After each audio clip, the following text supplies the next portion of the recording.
All right, peace and blessings, everybody. Welcome to another episode of YB's Collaboration Corner in conjunction with, let me start that over again. Peace and blessings, and welcome to YB's Collaboration Corner in conjunction with Self-Publishing 30 Days. I am your host, Rob YB Youngblood.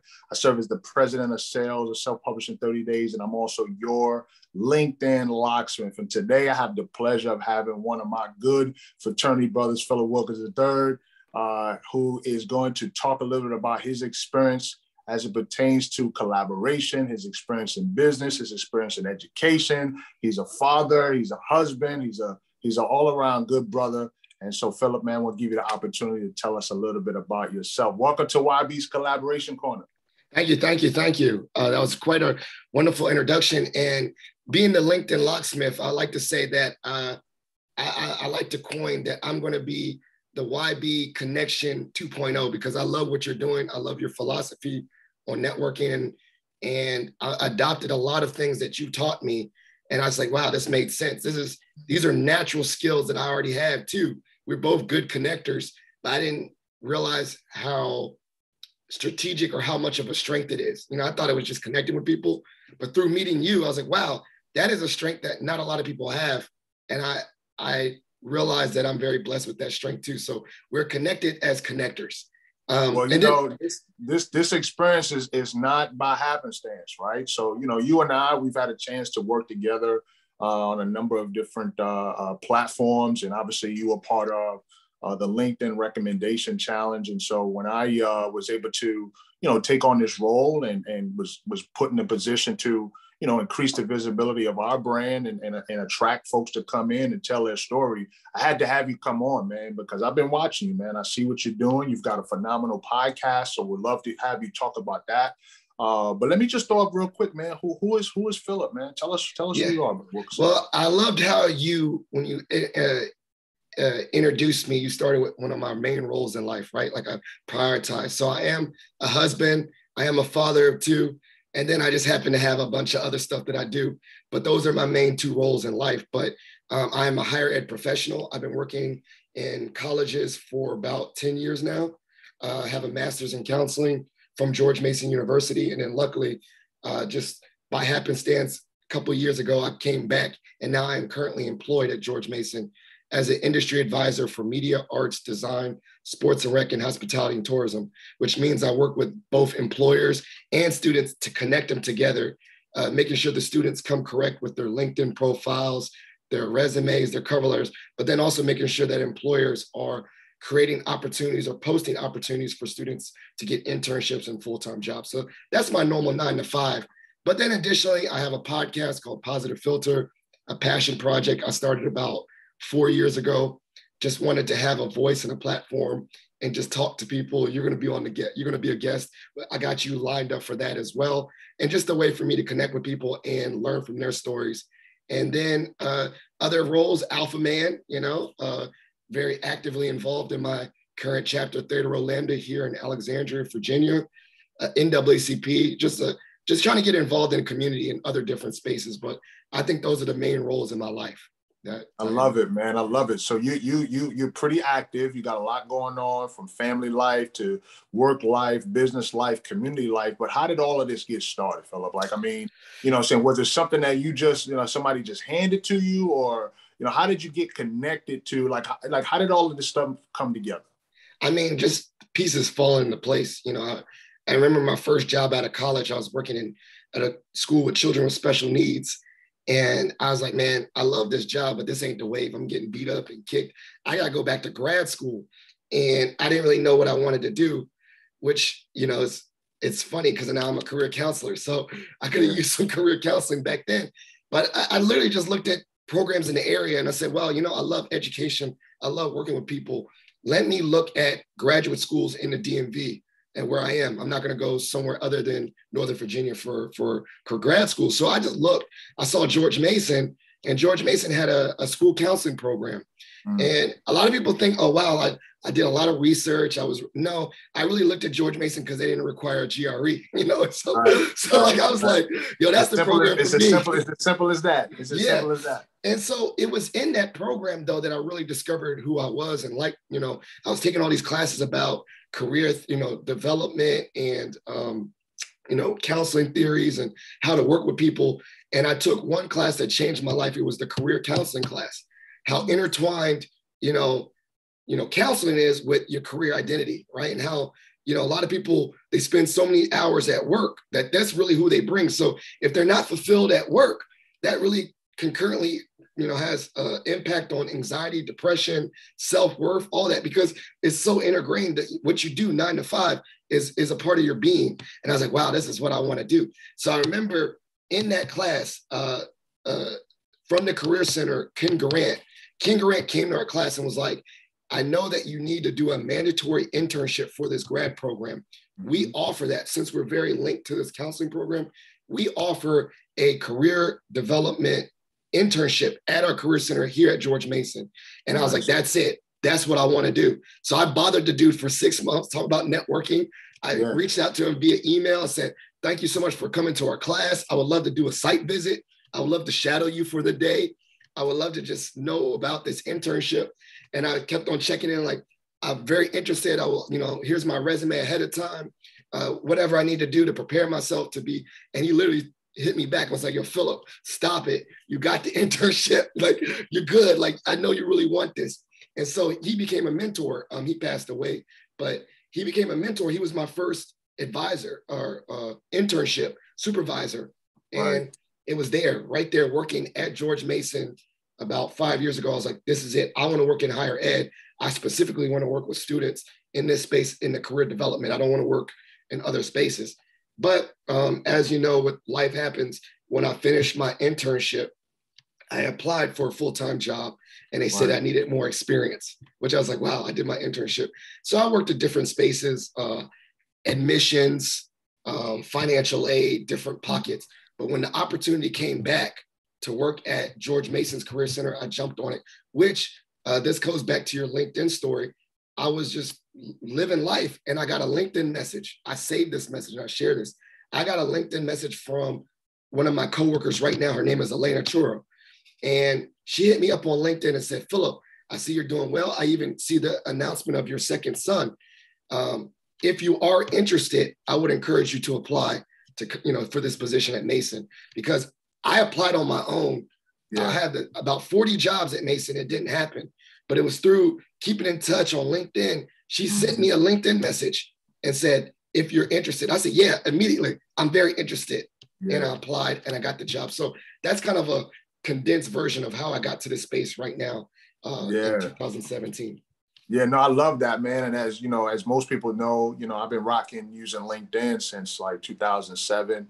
Got into using LinkedIn professionally after being laid off in 2012. But, you know, to hear you share that actually is a good segue to some of the other questions that I have as it pertains to, you know, making the right connections and the collaboration piece. What is your definition of collaboration?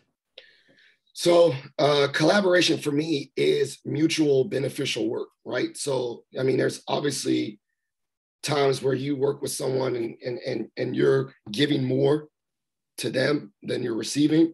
But in my mind, collaboration is when it's mutually beneficial, right? Like, you got an idea, I got an idea, we throw it together and it's not one-sided, it's reciprocal. And together we elevate both our ideas or efforts because we're working together and we see the benefit, right? I think it just kind of aligns collaboration, teamwork, right? Where you have common goals, common initiatives, common benefits that you work together and you benefit together, and it's not one-sided. I don't know what I would consider one-sided working together. I guess that's kind of like client service or whatever. But collaboration is when you really say, like, I know what you're trying to do, you know what I'm trying to do, let's do it together, and we can both win. So that's the definition of collaboration. Yeah, I love that. So you had a chance to connect. This young lady reached out to you. She ultimately opened up the door as a result of the relationship, and that produced your opportunity to start making some money. Correct? Like, I mean, Well, I obviously, mean, you got a job, yeah, here you go, kids. Higher ed is not the highest paying job, but Right. but what it did do is did align me with a industry space that I was trying to break into. And there is certain industries, like what I'd like to tell people, once you're in certain industries, you can navigate within, but it's almost that like, it's that like not gatekeeper mentality, but it's very hard to break into certain industries, and so that is when networking is going to set you apart, right? Like a lot of people are trying to get into higher ed and they have just as much qualifications and they look good on paper and they have good resumes and cover letters. And they actually are doing the right things, customizing it and making sure that they're speaking to the jobs that they're doing. So, they're doing the right things, but there's still that mindset of building relationships to get in, to get your foot in the door. Because there is, in regards to volume, there's so many people that are qualified in this world. So what is going to set you apart to get into these very hard industries is your relationship with others and people. When people can vouch for you, people can say, oh, okay, I'm on the hiring committee. At least they're not going to, flat out give you the job, but they say, I think this person, let's give them an interview at least. Let's get them to the interview part. And you still got to come correct and sell yourself and be prepared. But those relationships at least give you an opportunity to interview. So, when you think of these very hard industries to break into, continue to build your skills, continue to make yourself marketable, but also understand that you need to build relationships to get your foot in the door. That person that pulls you in, that person that says, okay, I can vouch for this person. Let's give them at least an interview, things like that. So definitely that relationship piece is so underrated and undersold. And now I speak to it because I lived it, is how much and how important relationships are, Yeah, no, I love it. And I love it. I can even speak to our fraternity, I'm saying? Like people want, like, you want to get in the house, right? But you needed someone to vouch for you. Yeah. It's almost every space, like every space you think of, you need someone to vouch for you. So it's those relationships that really help. So how does that work in your business? Obviously, you have your podcast, you do some things. I'm sure you're speaking, doing some things. How does that now work in terms of collaboration for your business? Because there's going to be some people that's watching that are, looking at getting into a career space. They want to figure out, how do I collaborate to get into my next position, which you outlined perfectly. But let's talk a little bit about how do you do that in being a podcaster? Like, you know what I'm saying? Like, I'm looking to you as the senior statesman, man. Like you've been putting out episodes. And here I am, I'm just getting started. So if you were talking to someone that's just getting started, whether it be in business or the podcasting space, how would you encourage someone to leverage collaboration as a means of getting to where they want to go to, or increasing their visibility, credibility, and profitability in business? So, I mean, particularly for the podcast, which I can speak to with a lot of confidence, it's podcasting is the most collaborative space I've ever been in. Knowing that, you have a platform, I have a platform, you have a voice, I have a voice. So why don't we elevate each other? So for instance, knowing that how relationships work or how brands work, you're YB, right? And so when we collaborate or you're on the episode, let's say you're on one of my episodes and I'm on one of your episodes, I make sure to say, I'm elevating you and you're elevating me, because like this episode features YB. And with that being said, it means like, I don't have to do a lot of work. You bring your, what I like to call social capital, right? Like you have an embedded network. I have an embedded network. So when we do an episode together, I tag you in it. I tag you on the episode. I say, here's all the links to the episode that we just recorded. Please send these to your network. And then what it does, it just almost like investing in stock. There's going to be listeners out there that say, oh, wow, this is YB on this episode. Oh, he was on Positive Philter. Let me check out the other episodes of Positive Philter. Right. And then it grows from there, and vice versa. Me being on your episode, someone's going to listen and say, oh, what's Positive Philter all about? And so what I learned very early on in the podcast space is like the first episodes, I was trying to do the solo thing, right? Which you need to know your format. Some people do have solo single narrative episodes, right? Where they just talk and it's by themselves. I realized very early on that me talking by myself is not that fun and it's boring and I don't get any benefit from it. Right. So I started saying, okay, I'm going to switch my episodes to interview style. And then for me, this is totally transparent. I interview people I'm interested in, and I still do that to this day. I reached out to you. I was like, wow, YB, I love your insights, because when I have people on my episodes, I take notes. So for me, this is like a time capsule, you know, like learning for me. Now I say this, like, if I'm going to learn, and I just think of like, you know, it's very kind of, I don't know if this is egocentric or narcissistic or whatever, but it's like, if I know I'm going to benefit from it, I know at least someone that listens to this episode is going to benefit from this as well. So I reach out to guests that I want to listen to. Ideally, I reach out to them and say, hey, I'm Philip Wilkerson. I really like what you're doing. I would love to have you on the episode of Positive Philter, because I believe that you can have your share. And we think about topic and all that. And then I know that because of your brand and your value, that I also know, because I value you and your brand, is that when I promote it, people are going to listen to it, and it cross promotes. It builds on itself. And as I said earlier, I've still gotten episodes I recorded like 3 years ago where someone said, I really like that episode with Joe Smo, because maybe organically they just Google that person and one of my episodes shows up. Like Joe Smo was on an episode of Positive Philter. So it just builds on that, the social capital, and which I think aligns with the collaboration piece, because it's beneficial to you to be on a podcast. It's beneficial to me to have you on my podcast, and we elevate each other. We elevate each other's voice together. Yeah, I love that. I love that, man. You know, I heard some statistics, man. It's like so many millions of people that are podcasting now. It's just amazing. And I think it's great. And I just appreciate, man, we've got Philip Wilkerson III here, man. He's a podcaster. He's a dad. He's a husband. He's a counselor, man. He's helping folks get to the next level in their career. So as you know, I'm working with Self-Publishing 30 Days. It's the #1 self-publishing company in the world. And so whenever I have someone come on to YB's Collaboration Corner, I always got to talk about all things like books. So if you had to write a book, right? Say, for example, you had the opportunity to write a book, and there was any place in the world that you could write this book, right? Where would you go? Like what would be the maybe the city or in the environment? Like, where would you go to write this book? Well, I have two inspirations to this, which is very not me. I'm a big extrovert. I need people, but I guess for me to write, I need to be by myself because I get easily distracted. So one inspiration is Bill Gates. He does a Think Week. I don't know if you heard of that. Well, no. Bill Gates, obviously super rich. He does a thing called a Think Week where he goes to a cabin in the woods, legit isolated, and he just brainstorms for a whole week. And I mean, he's rich enough to have his meals prepared and sent to him, and he gets to lock in and just by himself solo. No wife, no kids, nothing. He can afford it. His wife, he probably got childcare and all kinds of stuff. He can really do that. Right. And so that's one. And then there's these podcasters / authors called The Minimalist Podcast. Mm-hmm. And they actually did this where they bought a home in, I think, Boeing, Wyoming. Is Boeing in Wyoming? Boeing. And they went out to the cabin in the woods and they wrote. And they did that in Wyoming.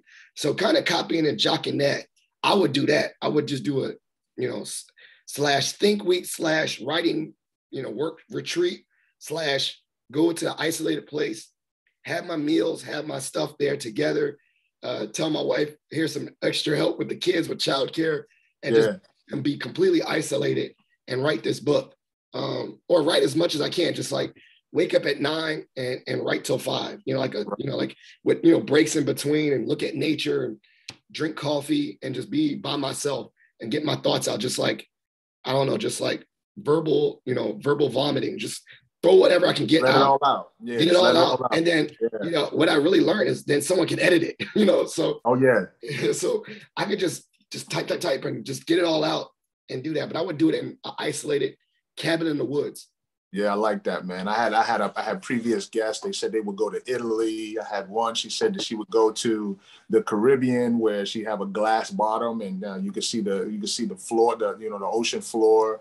So I love hearing those stories, man. So we're gonna wrap up with a couple more questions, but I want to know, when it comes to books, who's your favorite author, and what is that book that did it for you from them? right? So, for me, one of my favorite books is The Go-Giver by Bob Berg and John David Mann, right? So, what would be your favorite author and your favorite book, or vice versa? Like, what's your favorite book and who's the author? You know what I'm saying? Like, let's tap into that. Oh man, you got me. So one, I ain't gonna lie, I don't traditionally read books. Okay. I love to listen. I'm a very audio processor, so I straight up got my Audible account, and I listen to it like while I'm walking or thinking. For me, the words of a book, even though I think some people are visual, like to look at it. For me, if I just hear things over and over, repetition. So I might listen to the book I already read over and over again. Yeah. And so I got a lot of books on my queue. I got, the most recent Obama book, I got a couple of books on my Audible, but I would say one that's really quick that you can listen to.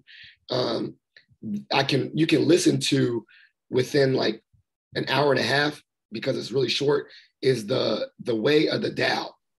It's a religious book. It's Taoism, right? And it has little verses, right? And they're like very paradoxical. Like, without light, there's no, dark, It's like, and you can listen to it. And I listen. Sometimes I just throw that on in the Audible, right? And I, it's like almost like it says like these random verses, like at some point the master is never completely the master, he's the student, and that we work on this spectrum, and it's just really thought-provoking, very short verses. I think there's like 88 of them, and so I would say that was pretty powerful because I got the little hard copy, and it's like very thin, but I also got the Audible that I can check it out, and I'll send it to you. But it's The Way of the Tao. It's just really little small verses that you can like read them and then think about them all day, or think about them real quick. And they're still applicable. It was written, it's probably, I think, besides the Bible, it's probably one of the most published religious texts next to the Bible. That's awesome. I can't rank it. I don't know if it's number 1 or 2, but it's in the top 5. Like the Bible, the Quran, The Way of the Tao. And so it's lasted centuries, and it's been translated in different languages. And it's pretty cool stuff. So I would say that right now, because that's the first thing that came to my head. Yeah, that's good, man. That's good, man. So when it comes to collaborating, last couple questions, man, for you. When it comes to collaboration, who do you, in your current roles now, whether it's as a podcaster, even role at George Mason, who do you prefer to collaborate with, and how would you want them to approach you with any particular projects, or even in terms of what you do now as a podcaster? Like, who do you prefer to collaborate with in this season? Okay, so at work, I don't know, it's weird because I still feel like I'm serving, but I love working with students. That's, as a collaboration, I feel like I invest in their career, and I love seeing them be successful and get jobs. And I don't know, it just feels like now I switched the switch, and now I'm the old head, like I'm the unk. And that gives me a lot of fulfillment. I think that's, out of all my roles, I think that's, like I still have to engage employers. I still have to engage other campus partners, other departments, but there's something about working with young people and students that still gets me motivated, like gets me, like, I don't get burnt out of it. I don't get tired of that part. Like, there's other administrative stuff that doesn't fulfill me as much. But when I help a student from the beginning to get a job, or they reach back to me, or they become young alumni, that is probably one of, and some of those young alumni become guests on my podcast or have their own podcast, and we work together. So I would say in the higher ed space, student-centered, student-focused, always been my number one, 100%. In the podcast world, anyone that's got a podcast, I love it. I love to be on their episodes and they be on my episodes. I love sharing ideas. I love having, joining Facebook groups or group me's where like people drop their episodes, but also drop ideas like, did you think about this? Do you think about that?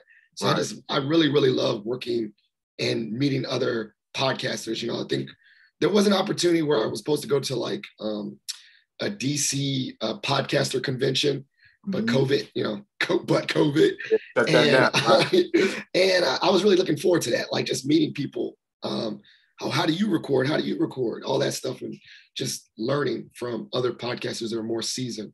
So I think those would be the two, my favorite is students and my job, and then just other podcasters that are wherever they are, either more seasoned or beginners. I love just collaborating with other podcasters. It makes me really happy because it's a weird part. Like, you don't realize how much you know until you help someone else.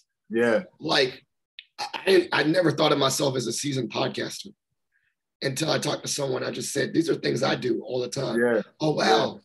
And they're like, wow, that's awesome. You helped me. But then I talk to someone that's more seasoned than me. I'm like, wow, I never thought of that. I'd be taking notes. So it's like, it's almost like that Dow thing. That's what I'll tell you. You're never completely the master, or you're never completely the student. You're like always in the middle. Like, to someone, you're more experienced, but to someone else, you're less experienced, and you learn. Yeah. So I love that aspect of collaboration.